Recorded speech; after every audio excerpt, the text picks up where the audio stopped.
All right, today we're going to finish up probability, and I know there's probably some confusion going around, maybe still. So we're just going to do a lot of problems, a lot of examples to start that kind of just address the same topics, but maybe a different approach on them. So we've already seen this idea of events being independent and dependent from our first day. And I just want to go over some examples because it says here, we see that we've been saying that when things are and, you multiply them. And when things are and, you multiply them. Same thing, but you can see here, when they're independent, whatever happens first doesn't affect the next one. If they're dependent, whatever happens first, you just have to take that into account in the next one. So examples are the easiest way to do that, to see it. The formulas don't do it justice. So let's start with our first example. It says, according to the U.S. Department of Transportation Statistics, the top 10 airlines in the United States arrive on time 80% of the time.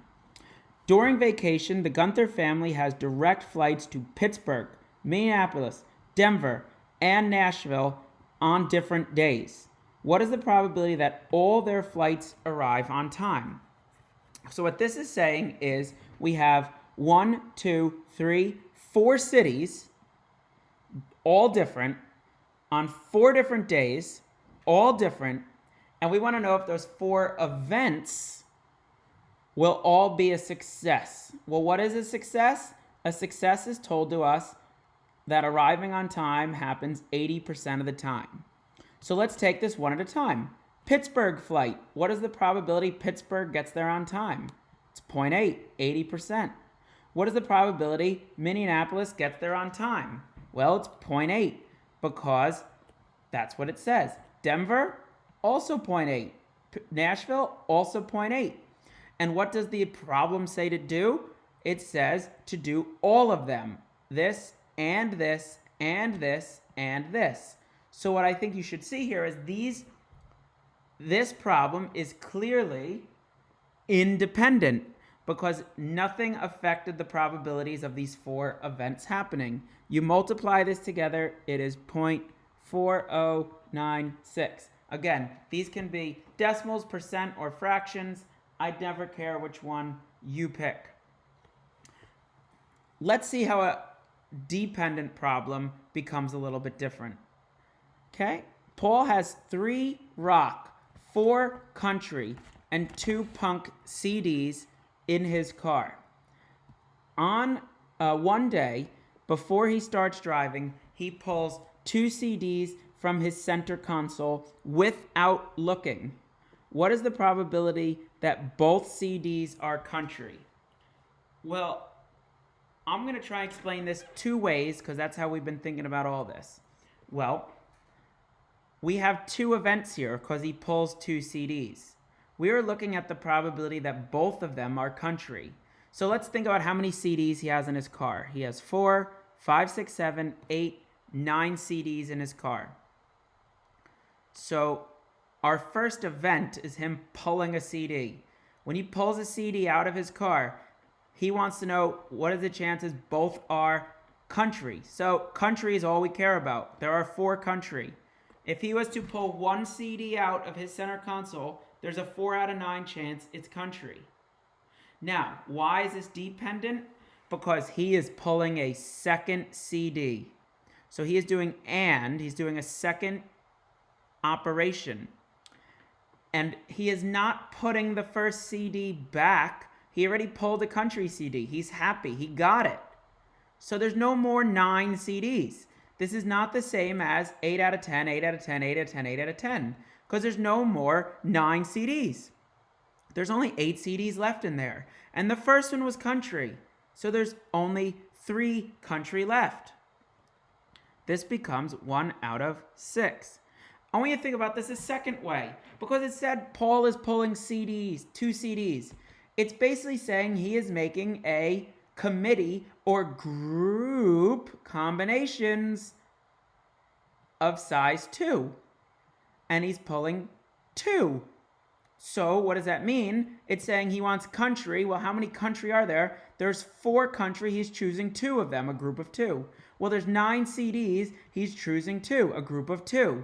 So maybe your brain thought, okay, pull the CD, then pull the next. Or maybe your brain said, oh, he reaches in and pulls 2 country from 4. That's 4, choose 2. Oh, he's reaching 2 out of 9. Well, that probability is still 1/6. These are exactly the same. However your brain is thinking about this, if it's one of these two, you're good to go. You can't get it wrong doing one of those 2 methods. Some more on this Venn diagram stuff. We did some on Venn diagrams. I just wanted to clear it up. We have some situations that have disjoint events. That also means exclusive. Disjoint, exclusive means the same. It means that outcomes of an event do not overlap. No overlap. Let's see what an example looks like there. Elizabeth is a consultant in a game where if she selects a blue marble or a red marble, she gets to go on. Now, right away, I turn the page and the questions are or questions. These are or questions. The last page was and. This is or. Okay. Elizabeth must select a marble at random from a bag containing 2 blue, 3 red, 9 yellow, and 10 green marbles. What is the probability she will win the cruise? Well, we need for probability, we always need a total. How many marbles are in the bag?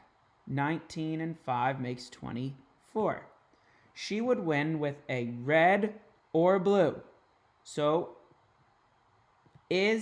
now why is this no overlap?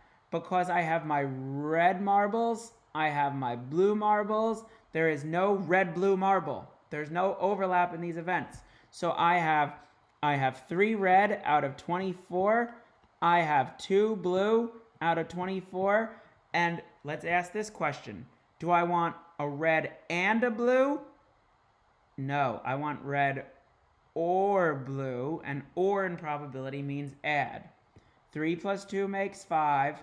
You don't add denominators in fractions, so it's just 5 out of 24. No overlap or events, add, and nothing else to think about. Now we're going to see why it changes when I have things that overlap. Overlap is called inclusive events. And what we said when we had inclusive overlapping events, things that overlap. When we said we had things that overlap, what we said was we needed to subtract the things that are in both groups. So what does that mean? In this case, it means subtracting overlap once. Okay, let's see an example with that. What is the probability of rolling 2 number cubes?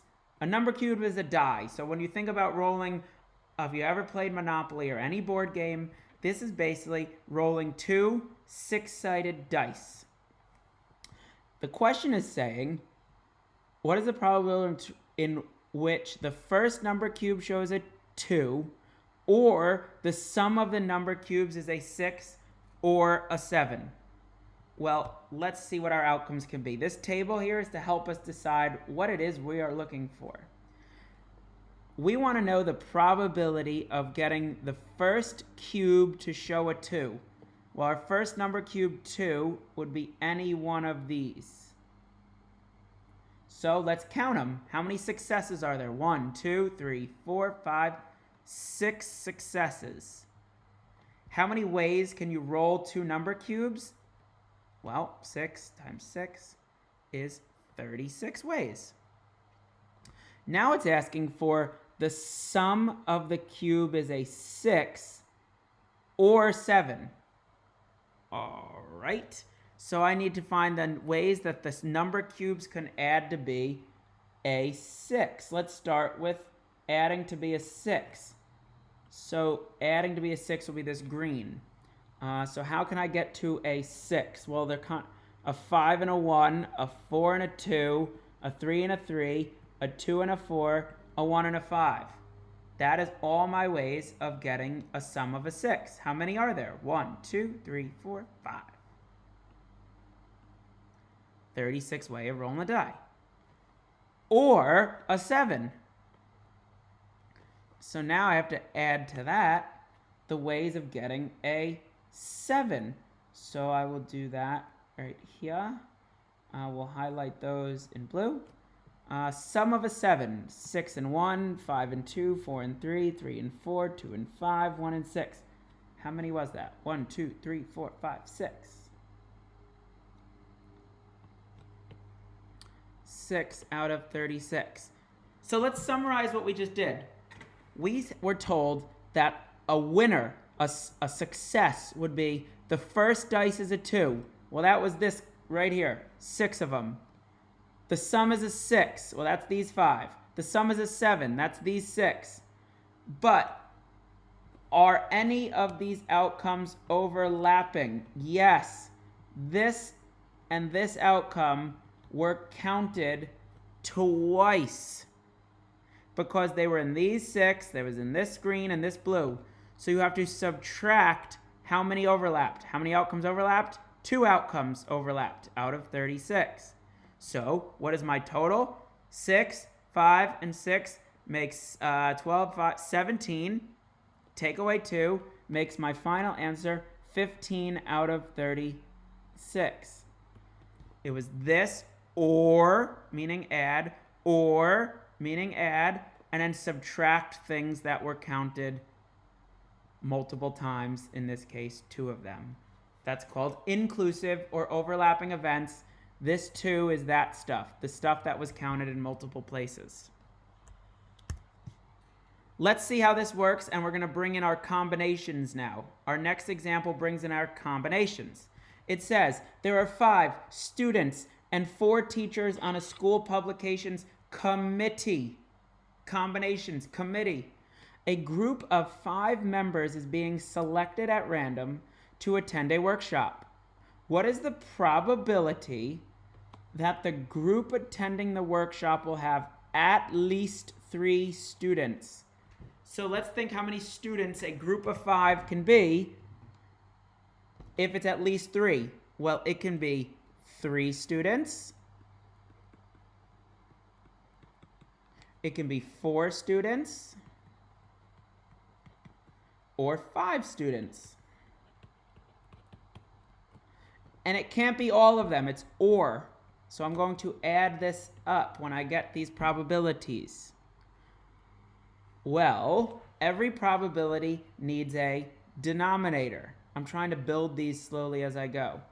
And the denominator in a probability is always the total. Well, in this case, it's the total ways from 5 teachers and 5 students and 4 teachers. So how many people? It's the total ways from 9 people selecting a committee of 5. So 9C5 is the ways I can select 5 people from a total of 9. And this will be my denominator in each of these 3 or 4 or 5 student groups. Well, the easiest one to do is 5 students because I want to do 5 students. I want to pick all 5. So 5C5 is how I can get the ways of doing, that's just one. There's one way out of 9C5 ways of getting 5 students to go on this trip. The next one is how do I get 4 students? Well, I have 5 students to pick from. I want to choose 4. And this is where I get the biggest mistake in all of probability. People think that because I picked the 4 students I was told, the group is finished. It is not finished because there are supposed to be a group of 5. So from the 4 teachers, I also need to choose one of them to make a total group of 5. In general, the amount of things you choose in your numerator, 4 and 1, has to sum to the total in your denominator, 5. Well, 3 students is 5, choose 3 of them. Well, this isn't 5 because I have 4 teachers, I need to choose 2 of them. I'm choosing 3 and 2, a total of 5. All this needs to go into a calculator because this first one will be 60 out of 126. This second one will be 20 out of 126. This third one will be 1 out of 126. And then you think to yourself, can groups of 3 students, 4 students, or 5 students ever overlap? No, they can't overlap. There's no overlap. You sum this up, you put it in a calculator, it becomes 9 out of 14. So this is probability that uses or and our combinations that we've been practicing.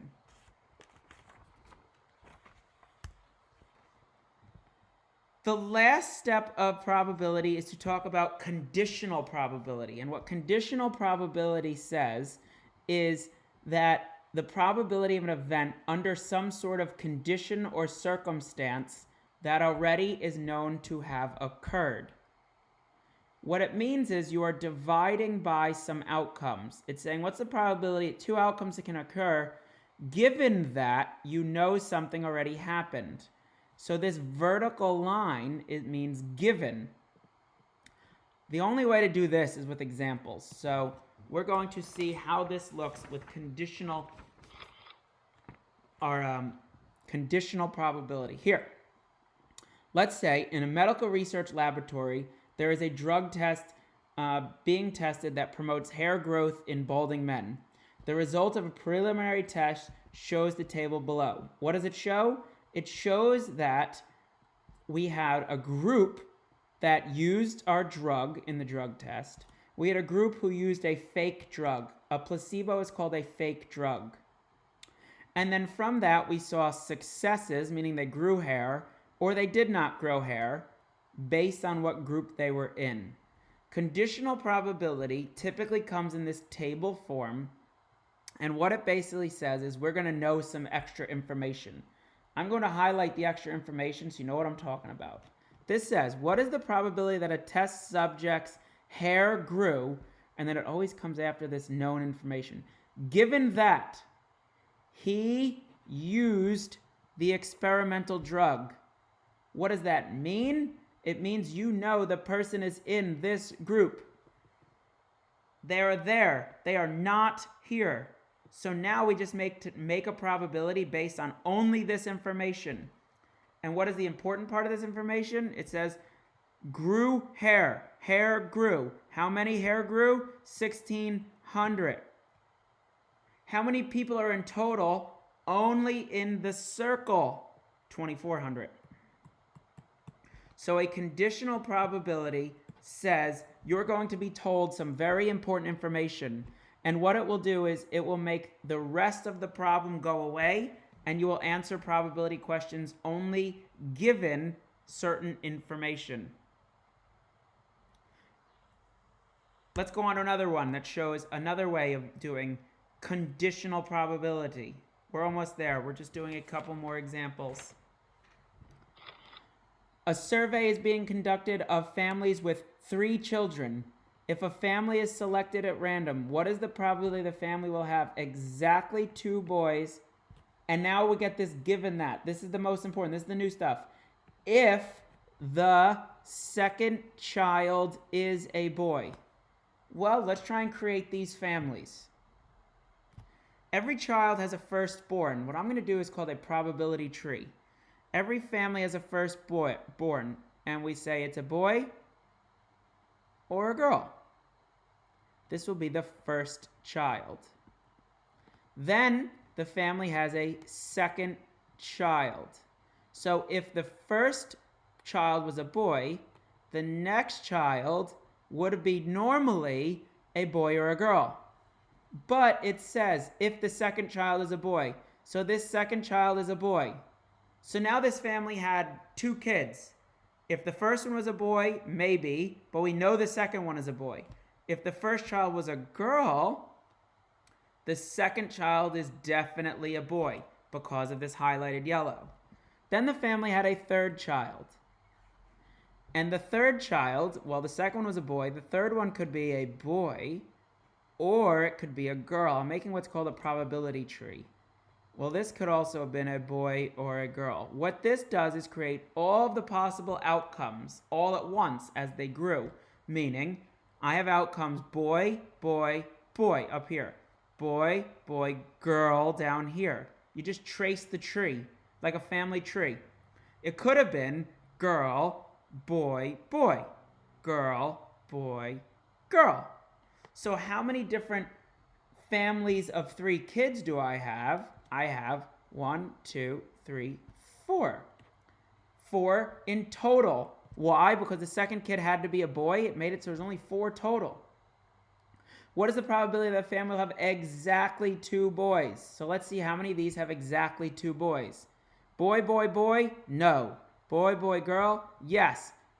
This right here is a winner. That's 1 winner. Girl, boy, girl? No. Girl, boy, boy is a winner. So how many paths did I choose? 2. 2 out of 4. 1/2. A probability tree is sometimes a nice way to see your probability.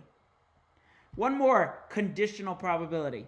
Greg tosses 2 coins. What is the probability that he has tossed 2 heads given that he has tossed at least 1 head? Well, what does that mean to us? It means that when you flip 2 coins, the first coin could be a heads or a tail. The second coin could be a heads or a tail. The second coin could be a heads or a tail. I'm making a tree. Coin 1, coin 2.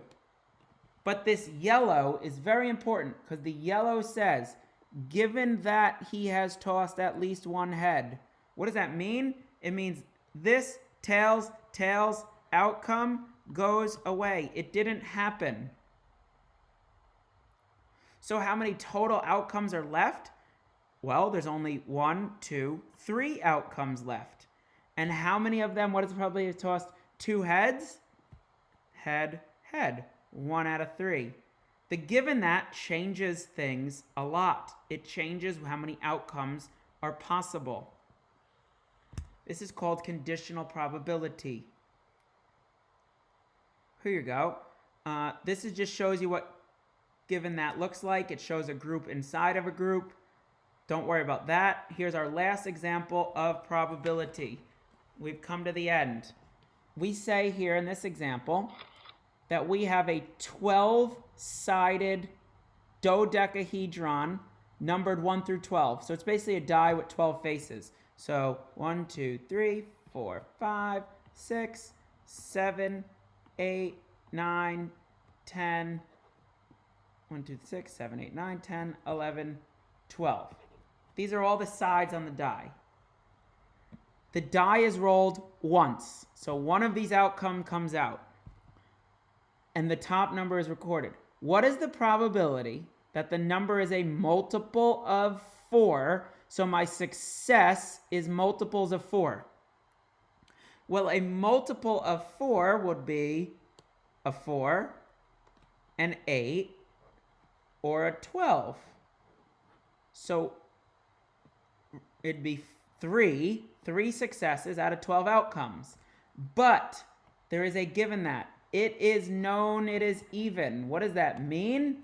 It means it definitely was not a 1. It was not a 3. It was not a 5. It was not a 7. It was not a 9. It was an 11. So instead of having 12 outcomes, I really just have 3 successes out of 1, 2, 3, 4, 5, 6 outcomes for 1/2 as a finish.